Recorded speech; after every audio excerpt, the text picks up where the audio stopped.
25 octobre 2025, je me trouve à Shawinigan pour le congrès des télévisions communautaires autonomes du Québec. Je m'entretiens avec Amélie Hintz de la Fédération. Rappelons-le, quelle est la mission de la Fédération?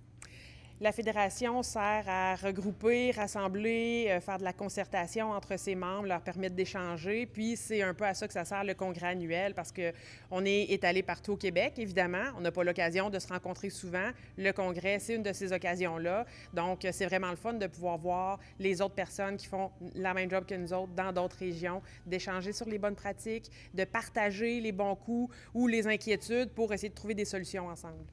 Combien la Fédération compte-t-elle de membres et êtes-vous satisfait du taux de participation? Oui, on a 42 membres cette année. Puis on avait 26 télévisions participantes au congrès. Donc oui, on est très satisfait. C'est plus que la moitié des gens.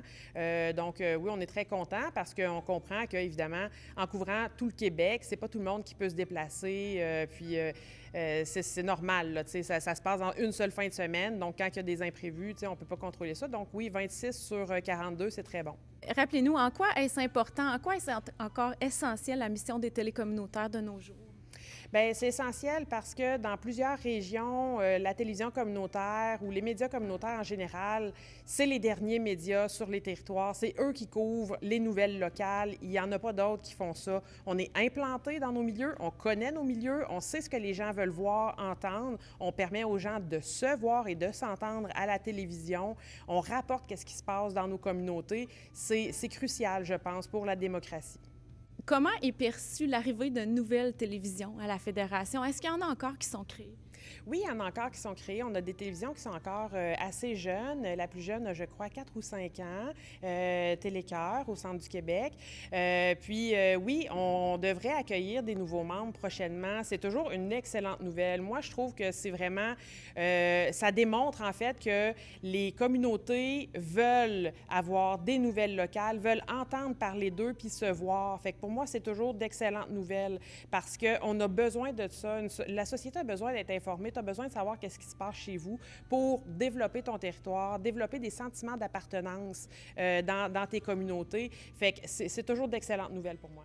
Il est essentiel dans votre mission de faire des représentations au gouvernement, représenter les TVC. Parlez-nous de ces représentations-là dans la dernière année. Participant aux différentes consultations publiques du CRTC, en participant à l'écriture des lois qui ont été adoptées par Patrimoine canadien au gouvernement canadien, C-18, C-11, de faire reconnaître la télévision communautaire comme étant une partie prenante du système de radiodiffusion canadien. Ça nous a permis de faire partie de certains fonds qui ont été créés, dont le fonds Google, donc qui distribue 100 millions de Google aux différents médias au Canada.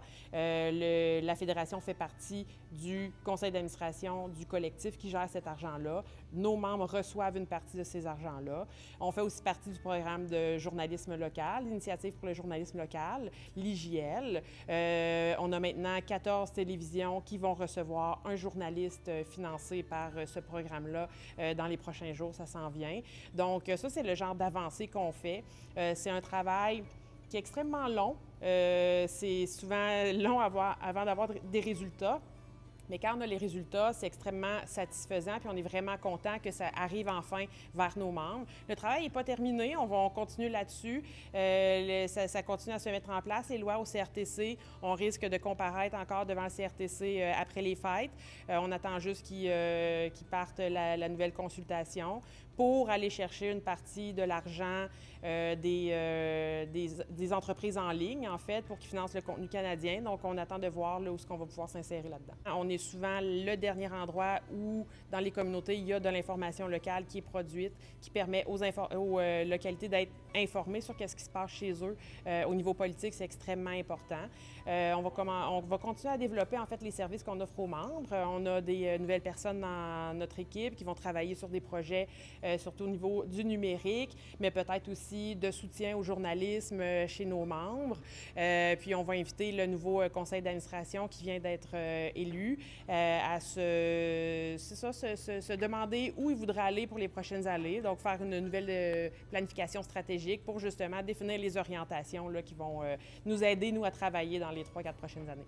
On essaye de convaincre le gouvernement de nous aider à nous faire découvrir en investissant eux-mêmes, en participant à la création de publicités pour faire la promotion de notre travail à grande échelle partout au Québec. Donc, je pense que c'est un travail qui va être en développement, justement, cette année. Ça serait intéressant de s'associer aussi aux autres médias communautaires. Je pense qu'ensemble, on est plus fort. Parlez-nous maintenant de l'action communautaire autonome. Pour le moment, les médias communautaires ne sont pas nécessairement considérés dans le plan d'action de l'Action communautaire autonome, l'ACA, du gouvernement. Donc, c'est de voir, OK, pourquoi on ne s'insère pas là-dedans? Est-ce qu'il y a des raisons? Puis, est-ce que les raisons sont bonnes? Donc, il faut commencer par ça. Après ça, on va voir avec les autres associations si ça les intéresse de se joindre au mouvement. Mais dans tous les cas, on a déjà des liens avec le réseau national de l'Action communautaire autonome. On participe à leur campagne. On s'insère quand ils font des sondages pour avoir les chiffres concrets de qu'est-ce que représente le milieu communautaire autonome au Québec. On participe à ça. Puis, on a des revendications sensiblement similaires qu'eux. Donc c'est ça, on a déjà des liens. Donc, c'est peut-être de développer un petit peu plus ça puis d'aller pousser un petit peu plus loin jusqu'où on pourrait aller. Il existe bien sûr différents types de plateformes pour la diffusion des émissions. Parlez-nous des projets à ce niveau-là. C'est un peu ça l'enjeu pour n'importe quel média, c'est que les gens y voient, y écoutent, regardent leur contenu. Fait qu'il faut développer les types de plateformes sur lesquelles on diffuse. Donc, la télévision intelligente, c'était une option qu'on voulait regarder. Donc, on est en train de développer quelque chose, de faire des tests pour voir, bon, dans l'opérationnalisation de tout ça, est-ce que c'est faisable? Est-ce que c'est réaliste pour les TV d'intégrer ce genre d'application-là sans que ça demande trop de surplus de travail? Donc oui, c'est là-dessus qu'on travaille, puis on espère pouvoir développer quelque chose là, pour inviter les membres à joindre ça dans la prochaine année.